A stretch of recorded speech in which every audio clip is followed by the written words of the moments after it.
The world breaker hung in the darkness of space, like a forgotten god. It was the size of a small moon, covered in metal that seemed to drink in the light from the distant stars. No one knew exactly how old it was, but the best guess was somewhere around 3,000 years, maybe more. The weapon had been built by the progenitors, a civilization so advanced that every other species in the galaxy still studied their leftover technology, like children trying to understand their parents' tools. Commander Zathorn stood on the observation deck of the research station and stared at the massive weapon through the transparent wall. She had 4 arms, scaled purple skin, and eyes that could see heat signatures. Her species, the Vakrians, were known as excellent soldiers and decent engineers. Right now, she felt like neither. "Still nothing?" she asked without turning around. Behind her, Dr. Millikan checked his datapad. He was human, which made him somewhat unusual on the station. Humans were relatively new to the galactic community, only about 80 years since first contact. They were considered clever enough, but not particularly special. Millikan was a xenoarchaeologist, someone who studied dead alien civilizations. "Still nothing, Commander," he said. The Talveen team spent another 16 hours trying to activate the quantum core. They managed to get a response from Subsystem 7, but it shut down after 4 seconds. Zathorn's tail twitched with frustration. The Talveen were insectoids who thought about technology in ways that made other species' heads hurt. They could build computers that predicted the future with scary accuracy. If they couldn't figure out the world breaker, who could? "What about the ethereals?" she asked. "They're still meditating on the problem," Millikan said. "They claim they're close to understanding the dimensional matrices that power the weapon's core." Zathorn made a sound that was half laugh, half snarl. The ethereals were beings made of living crystal who could think in 11 dimensions. They had been close to understanding for 6 months now. The problem was simple to explain but impossible to solve. The world breaker was almost completely functional. Every scan they ran, every test they performed showed the same thing. The weapon was 99.7% operational. Everything worked. The power systems were online. The targeting computers responded to commands. The massive energy collectors that covered the surface were gathering power from the cosmic background radiation just fine. But it wouldn't fire. More importantly, it wouldn't fully activate. The weapon had a main control system, a kind of brain, and that brain was asleep. Nothing they did could wake it up. This was a problem because the galaxy was heading toward war. The hegemony and the free worlds had been arguing for decades about territory, trade routes, and old grudges. The arguments were getting more heated. Ships had fired on each other 3 times in the past year. Everyone knew that a real war was coming, and everyone knew that whoever controlled the world breaker would control the outcome. The Galactic Council, which was supposed to keep peace, had quarantined the weapon and its star system. They had spent enormous amounts of money bringing in the best scientists, engineers, and researchers from every advanced species. The station around the world breaker held over 2,000 of the galaxy's smartest beings, and none of them could turn it on. "What do you think, Dr. Millikan?" Zathorn asked. "You've studied the progenitors more than most. What are we missing?" He was a small man by human standards, thin and balding, with glasses he didn't really need, but wore out of habit. He had spent 20 years studying progenitor ruins on a dozen different worlds. "I think we're overthinking it," he said finally. Zathorn turned to look at him. "Explain." "Every species here is approaching this like it's the most complicated thing they've ever seen. The Talveen are trying quantum solutions. The ethereals are working on dimensional harmonics. The collective uploaded themselves into the computer systems and tried to interface directly with the weapon's code. Everyone is assuming that because the progenitors were incredibly advanced, their technology must require incredibly advanced solutions." "And you don't think that's true?" Millikan shrugged. I think the progenitors were practical. Every site I've excavated, every piece of their technology I've studied, it all has one thing in common. It's built to last. It's built to be maintained. It's built to be used. They didn't make things complicated just to be complicated. They made things that worked. Zathorn considered this. So what do you suggest? I suggest we look for simple solutions. Maybe there's a switch we haven't found. Maybe there's a mechanical component that's broken. Maybe the weapon is waiting for a specific input that we haven't tried because it seems too basic. The ethereals would laugh at that suggestion. The ethereals can laugh all they want, Millikan said. They still haven't activated it either. Zathorn was about to respond when her communicator buzzed. She touched it with one of her upper hands. Commander, this is Chief Researcher Voth. We need you in the main lab immediately. What's happened? The Talveen team wants to try something new. They're requesting permission to channel exotic particles through the weapon's core. It will require shutting down half the station's power grid. Zathorn closed her eyes and took a deep breath. I'll be right there. She started walking toward the door, then paused and looked back at Millikan. Write up your theory about simple solutions, she said. Make it detailed. I'll read it. You will? Millikan sounded surprised. At this point, Doctor, I'll read anything that might help, even if the ethereals laugh at it. As Zathorn left, Millikan turned back to the observation window. The Worldbreaker floated in the darkness, silent and waiting. Somewhere in his gut, he felt certain that the answer was staring them all in the face. Something obvious, something simple. But in a station full of geniuses who thought in quantum probabilities and dimensional mathematics, who was going to listen to the human who thought they were overthinking things? He pulled out his datapad and started writing anyway. Someone had to be the voice of common sense, even if no one wanted to hear it. Outside the window, the Worldbreaker waited in the dark, keeping its secrets close. 6 months passed, and the situation got worse. The border conflicts between the hegemony and the free worlds escalated from heated arguments to actual shooting.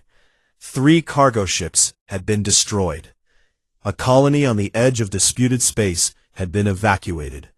Both sides were moving military fleets into position, and intelligence reports suggested that full-scale war could break out within weeks. The pressure on the Worldbreaker research team became crushing. Commander Zathorn barely slept anymore. She spent her days managing the increasingly desperate attempts to activate the weapon, and her nights reading reports about troop movements and political maneuvering. The Galactic Council was sending her messages daily, sometimes hourly, demanding updates. Some of the messages were barely concealed threats about what would happen to her career if she failed.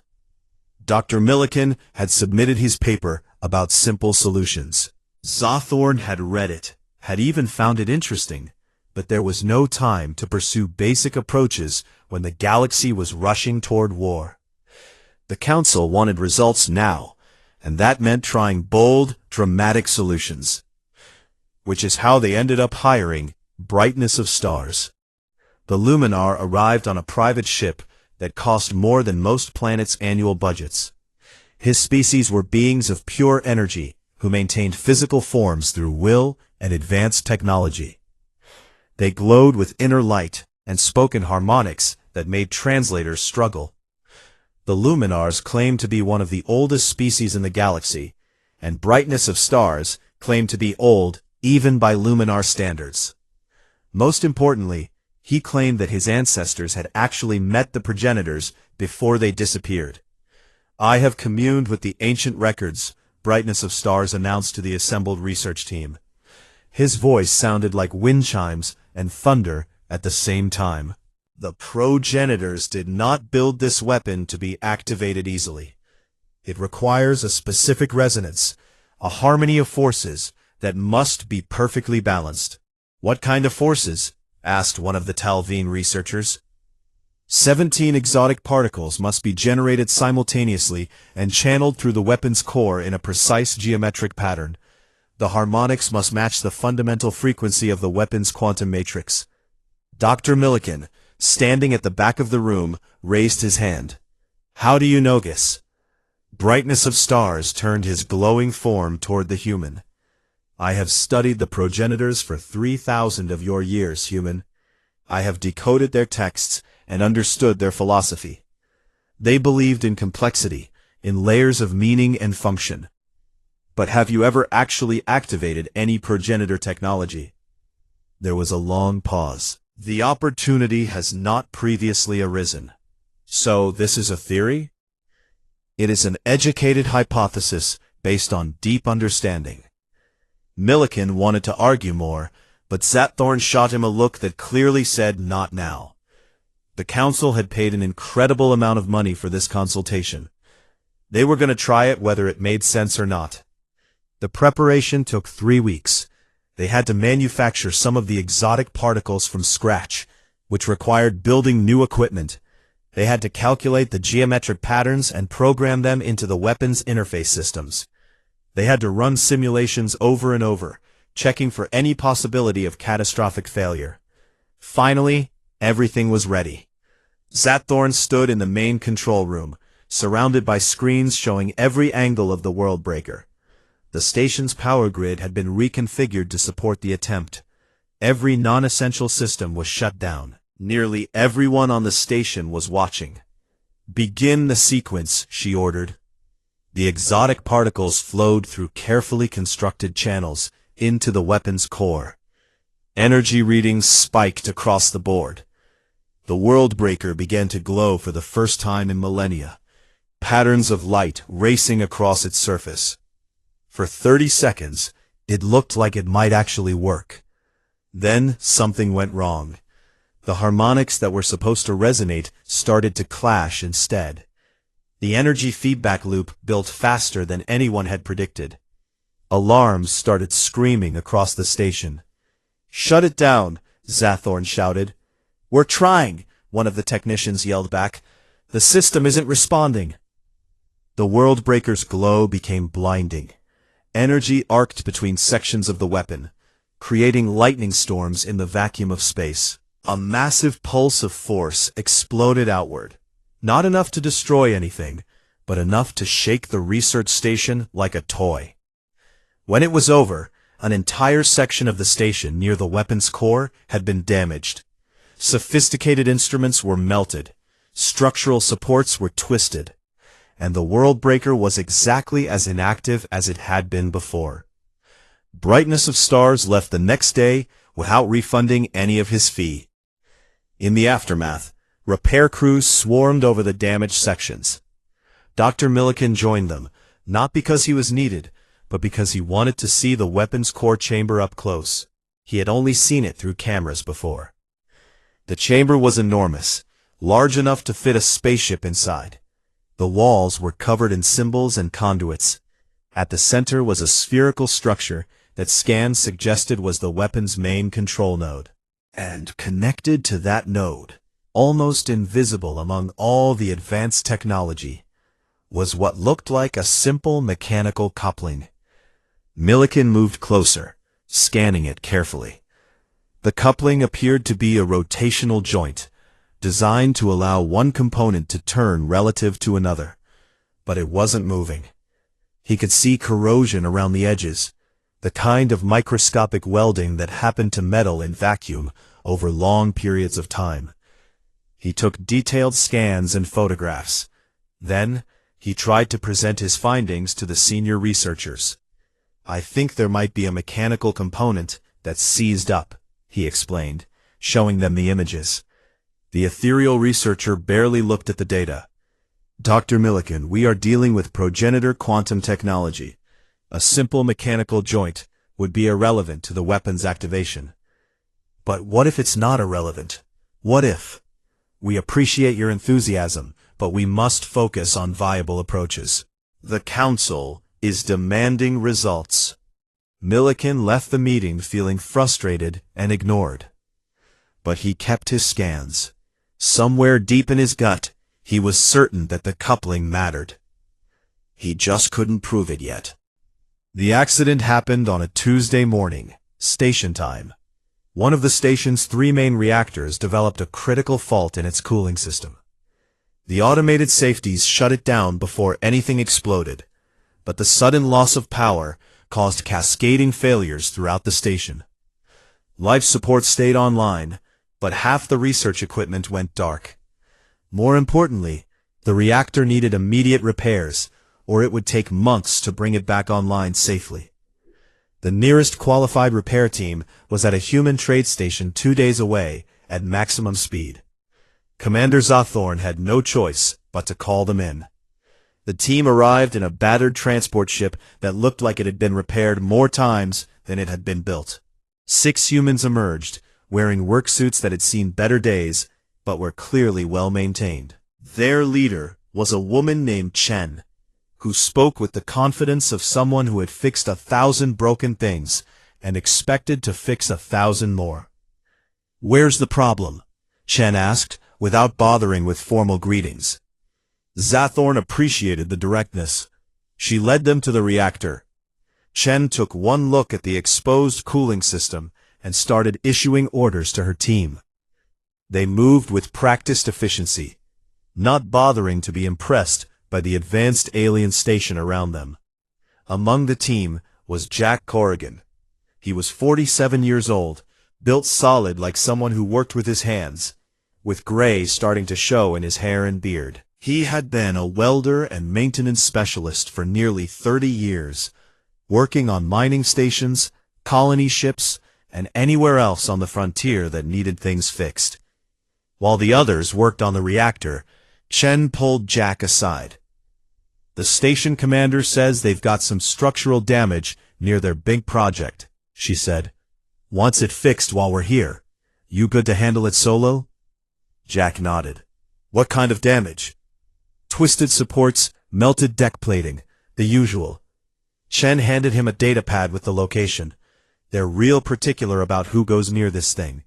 Keep your head down, fix what needs fixing, don't touch anything else." "I know the drill." Jack gathered his tools and followed the directions to the damaged section. A nervous Talveen researcher met him at the entrance to the restricted area and gave him a security badge. "You must only repair the structural elements. Do not touch any of the progenitor technology. Do not take scans or photographs of anything other than your work. Is this understood?" "Crystal clear," Jack said. The researcher led him through a series of corridors to the core chamber. Jack stopped in the doorway and just stared. He had seen some impressive alien technology before, but this was on another level. The chamber was massive, covered in symbols that seemed to shift when you weren't looking directly at them. Energy conduits ran everywhere, pulsing with faint light. And at the center was a sphere of metal that looked like it had been grown rather than built. "The damaged supports are there," the researcher said, pointing to a section of twisted metal near one wall. "Please complete the work quickly." Then the researcher left, closing the door behind them. Jack stood alone in the chamber with a weapon that could destroy planets. He walked over to the damaged supports and examined them. The work was straightforward. The metal had been heated by energy feedback and had bent. He would need to cut out the damaged sections and weld in replacements. A few hours of work at most. He set up his equipment and got started. The familiar routine was comforting. Measure twice, cut once, check the alignment, weld it solid. It was the same whether you were working on a colony ship or an ancient superweapon. After an hour, he took a break and let his eyes wander around the chamber. Old habit from years of maintenance work. Always look around when you're in a new space. You never know what you might spot. That's when he saw the coupling. It was about 50 feet away, connected to the central sphere. At first, he almost missed it, because it was surrounded by so much other technology. But once he noticed it, he couldn't look away. Jack had been working with mechanical systems his entire adult life. He knew what a rotational joint looked like. He knew what cold welding looked like. He knew what happened to metal that sat unused in vacuum for decades or centuries. He walked over to get a closer look, knowing he was probably breaking the rules, but unable to help himself. The coupling was definitely seized. He could see it from 3 feet away. The joint that was supposed to rotate freely had been frozen solid by microscopic corrosion and molecular bonding. He had seen the exact same thing on cargo bay doors, airlock mechanisms, and docking clamps. It was one of the most common problems in space. And here it was, sitting in the middle of the galaxy's most important research project. Jack looked around the chamber. No cameras that he could see. The researcher had left him alone. No one was watching. He pulled out a small bottle from his toolkit. Penetrating oil, the good stuff that he had been using for 20 years. It could work its way into the tightest spaces and break down corrosion. He had used it on everything from door hinges to ship engines. He sprayed a careful amount onto the coupling and watched it seep into the joint. Then he waited. The oil needed time to work. After 10 minutes, he pulled out his wrench. Just a regular adjustable wrench, nothing fancy. He fitted it to the coupling's grip points and applied gentle pressure. Nothing happened. He applied more pressure. Still nothing. Then he did what maintenance workers have done since the invention of tools. He gave it a solid whack. The coupling moved. Just a tiny fraction of an inch, but it definitely moved. Jack stared at it.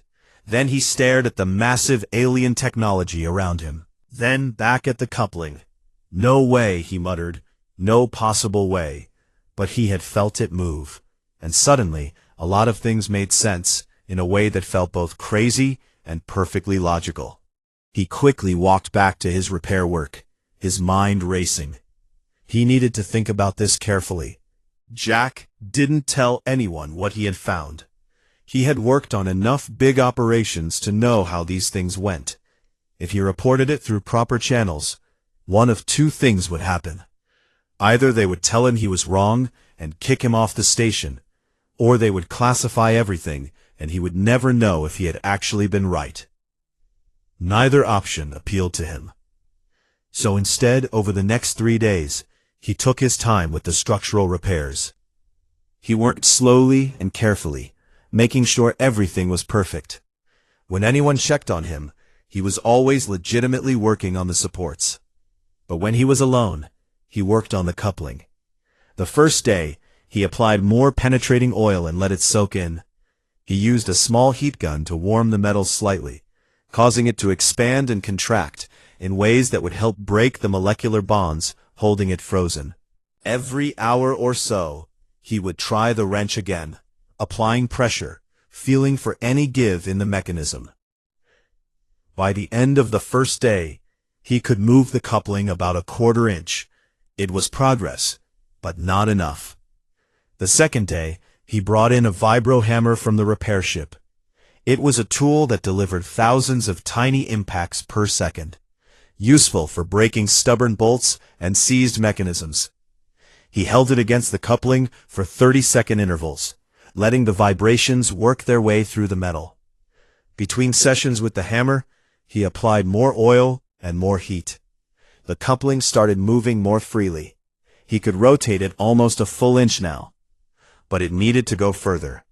He could see marks on the mechanism that suggested it was supposed to rotate a full turn, maybe more. By the 3rd day, Jack was exhausted but determined. He had barely slept, too focused on the problem.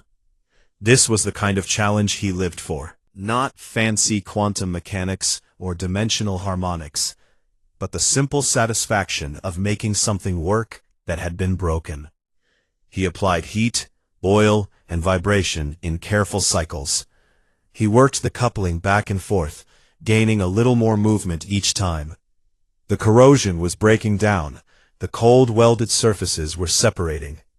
He could feel the mechanism starting to remember what it was supposed to do. It was close to midnight, station time, when the coupling finally moved freely. Jack rotated it carefully, feeling for the right position. There were subtle notches in the mechanism, positions where it wanted to lock in. He turned it slowly, counting the positions. 30 degrees. That's where it stopped, settling into a notch with a satisfying click. For a moment, nothing happened. Then the chamber began to wake up. The change was subtle at first, a faint vibration in the floor, a slight increase in the ambient light from the conduits. But it built quickly. Power readings on the nearby panels started climbing. Lights that had been dark for millennia began to glow. The sphere at the center of the chamber started to rotate slowly, surfaces that had seemed solid, revealing themselves to be layered and complex. Symbols on the walls began to pulse with light, in patterns that suggested language or code. Jack backed away from the coupling, his heart pounding. He grabbed his tools and started moving toward the door. That's when the alarms started. Every alarm on the station went off at once. Sirens, flashing lights, automated announcements in a dozen languages. Jack reached the chamber door just as it slid open automatically. Commander Zathorn was running down the corridor with a dozen researchers behind her. She nearly crashed into Jack. "What's happening?" she demanded. "What did you do?" Jack held up his wrench helplessly. "I fixed something." They rushed past him into the chamber. Jack followed, unable to help himself. The central sphere was now fully active, rotating slowly and glowing with patterns of light that seemed to have depth and meaning. Every screen in the chamber was displaying data. Energy was flowing through systems that had been dormant for thousands of years. Dr. Milliken pushed through the crowd and stopped next to Jack, staring at the coupling. "You moved it," Milliken said. It wasn't a question. "It was seized," Jack said. "Basic cold welding and vacuum corrosion. I've seen it 1,000 times." Milliken started laughing. It started as a chuckle, but built into full belly laughter. Several researchers stared at him like he had lost his mind. "What's so funny?" Zathorn demanded. Milliken pointed at the coupling, still laughing. "I tried to tell you. I tried to tell everyone. The World Breaker has a manual override, a mechanical failsafe, and it was seized shut for 3,000 years. All of this, all the research, all the exotic theories, all the expensive consultants, and all it needed was penetrating oil and a wrench." Zathorn looked at Jack. "Is this true?" Jack shrugged. "The coupling was definitely stuck. I unstuck it. I didn't know it would do all this, but yeah, it just needed some basic maintenance." One of the ethereal researchers made a sound like crystal breaking. "Impossible. Progenitor technology is far too advanced for such a simple solution." "And yet," Milliken said, gesturing at the now active weapon system, "here we are." The chamber continued to light up around them, system after system, coming online in perfect sequence. Whatever the World Breaker had been waiting for all these centuries, it had finally received it. Jack stood there covered in grease, holding his wrench, feeling very out of place among all these genius researchers. But he had fixed it. Against all odds and all expectations, a human welder with basic tools had solved the problem that had stumped the galaxy's greatest minds. Sometimes, he thought, the simple answer really is the right answer. The news that the World Breaker was active spread through the galaxy like a shockwave. The hegemony and Free World's fleets, which had been positioning for war, immediately stopped moving. Diplomatic channels that had been silent for months suddenly opened. Peace talks were scheduled within hours. Everyone understood the new reality. The Galactic Council controlled an operational planet-killing superweapon. The war was over before it began. But the bigger story, the one that really got everyone talking, was how it had been activated. A human, a welder, with penetrating oil and a wrench. Jack Corrigan became the most famous human in the galaxy overnight, and he absolutely hated it. News crews wanted interviews. Scientists wanted to study his methodology. The Galactic Council wanted to give him medals. Job offers poured in from every major government and research institution. Everyone wanted a piece of the man who had solved the unsolvable problem. Jack turned down almost everything. He sat through one official ceremony where they gave him some kind of medal that he didn't understand, smiled awkwardly for the cameras, and then refused all other public appearances. The attention made him deeply uncomfortable. What he did accept was a consulting contract. Multiple governments wanted him to look at other progenitor artifacts that no one had been able to figure out. The pay was absurd, more than he could have earned in 10 years of normal work. But more importantly, the work was interesting.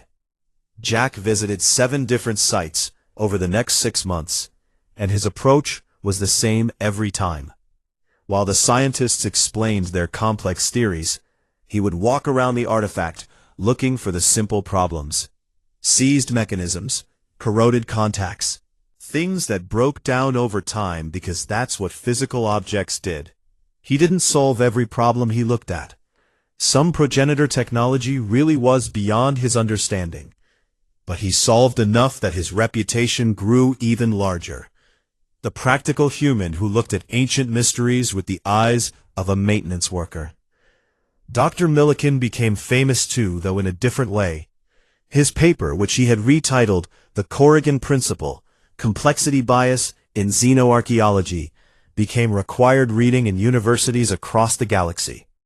The central idea was simple but revolutionary. Advanced civilizations still had to deal with basic physics. Machines still broke down. Maintenance still mattered. Assuming that everything about an advanced civilization must be incomprehensibly complex was a bias that blinded researchers to obvious solutions. The academic establishment fought the idea at first. The ethereals, in particular, were offended by the suggestion that they had been overthinking things. But the evidence was hard to argue with. The world breaker worked. Jack had activated it with basic tools. The Corrigan Principle was real, whether anyone liked it or not. Commander Zathorn faced a different kind of attention. The Galactic Council convened a formal inquiry into why the research project had taken so long and cost so much. She had to testify for 3 days, explaining every decision that had been made. "We thought like scholars studying relics," she told the council. "We should have been thinking like engineers maintaining tools. The progenitors built things to last, yes, but they also built things to be maintained. They had to. No matter how advanced you are, physical mechanisms need care. They just never imagined that their entire civilization would disappear before they could teach anyone how to do that maintenance." The council accepted her explanation, mostly because the weapon was now active and had prevented a war. But it was a humbling experience for everyone involved. The galaxy's finest minds had been outsmarted by time and basic physics. The world breaker itself remained in quarantine, but now it was fully operational. The council assembled a permanent maintenance crew to keep it running. On Jack's strong recommendation, the crew included representatives from multiple species with different areas of expertise. And at his absolute insistence, there was always at least one experienced human maintenance worker on rotation. "Just in case," he had said. "You never know when something might seize up again." 9 months after the activation, Jack returned to his home station on the frontier. The consulting work was interesting, but he missed the routine of normal maintenance. He missed working with his hands on problems that didn't have the whole galaxy watching. He took a position training new maintenance workers, passing on the skills he had learned over 3 decades of keeping things running. One of his first students was a young woman named Sarah, who had grown up on a colony ship and knew her way around a welding torch. "Is it true?" she asked him on her first day. "Did you really activate the world breaker with just a wrench?" Jack smiled and pulled out his old adjustable wrench, the same one he had used in the chamber. It was scratched and worn, but he kept it in perfect working order. "The wrench helped," he said, "but mostly it was about understanding that machines are machines. Doesn't matter if they were built yesterday or 3,000 years ago. Doesn't matter if they were made by humans or ancient aliens. Joints still seize. things still break down. And when they do, you fix them with the right tools and a little common sense. The scientists didn't see it that way. The scientists were too smart for their own good. They were looking for complicated answers to complicated questions.